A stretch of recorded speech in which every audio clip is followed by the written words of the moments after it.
কন্যার চিরল বিরল চুল, তাহার কেশে জবা ফুল। কন্যার চিরল বিরল চুল, তাহার কেশে জবা ফুল। সেই ফুল পানিতে ফেলা কন্যা করলো ভুল।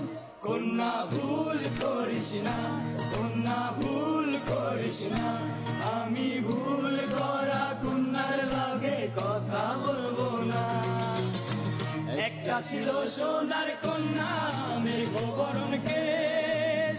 ভাটি অঞ্চলে ছিল সেই কন্যার দেশ। দুই চোখে তাহারে কি মায়া, নদীর জলে পড়লো কন্যার ছায়া।